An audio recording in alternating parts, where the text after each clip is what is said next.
The power of meditation. Spiritual meditation is the pathway to divinity. It is the mystic ladder which reaches from earth to heaven, from error to truth, from pain to peace. Every saint has climbed it, every sinner must sooner or later come to it, and every weary pilgrim that turns his back upon self and the world and sets his face resolutely toward the Father's home must plant his feet upon its golden rounds. Without its aid you cannot grow into the divine state, the divine likeness, the divine peace, and the fadeless glories and unpolluting joys of truth will remain hidden from you. Meditation is the intense dwelling, in thought, upon an idea or theme, with the object of thoroughly comprehending it. And whatsoever you constantly meditate upon, you will not only come to understand, but will grow more and more into its likeness, for it will become incorporated into your very being, will become, in fact, your very self. If, therefore, you constantly dwell upon that which is selfish and debasing, you will ultimately become selfish and debased. If you ceaselessly think upon that which is pure and unselfish, you will surely become pure and unselfish. Tell me what that is upon which you most frequently and intensely think, that to which, in your silent hours, your soul most naturally turns, and I will tell you to what place of pain or peace you are traveling, and whether you are growing into the likeness of the divine or the bestial.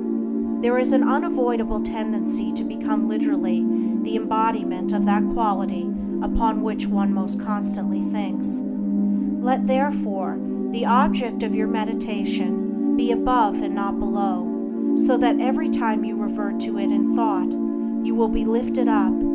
Let it be pure and unmixed with any selfish element. So shall your heart become purified and drawn nearer to truth, and not defiled and dragged more hopelessly into error. Meditation, in the spiritual sense in which I am now using it, is the secret of all growth in spiritual life and knowledge.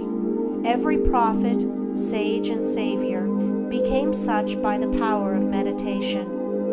Buddha meditated upon the truth until he could say, "I am the truth."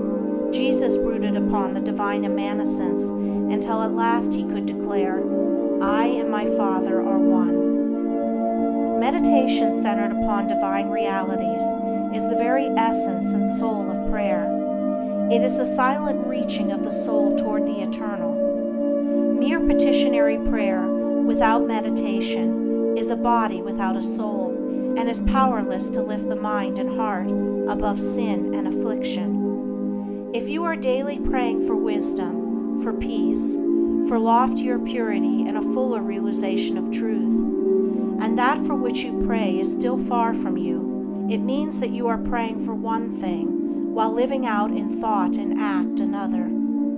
If you will cease from such waywardness, taking your mind off those things the selfish clinging to, which debars you from the possession of the stainless realities for which you pray, if you will no longer ask God to grant you that which you do not deserve, or to bestow upon you that love and compassion which you refuse to bestow upon others, but will commence to think and act in the spirit of truth, you will day by day be growing into those realities, so that ultimately you will become one with them. He who would secure any worldly advantage must be willing to work vigorously for it, and he would be foolish indeed who waited with folded hands, expected it to come to him for the mere asking.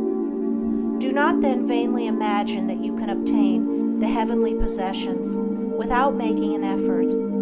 Only when you commence to work earnestly in the kingdom of truth will you be allowed to partake of the bread of life, and when you have, by patient and uncomplaining effort, earned the spiritual wages for which you ask, they will not be withheld from you. If you really seek truth, and not merely your own gratification, if you love it above all worldly pleasures and gains, more even than happiness itself, you will be willing to make the effort necessary for its achievement. If you would be freed from sin and sorrow,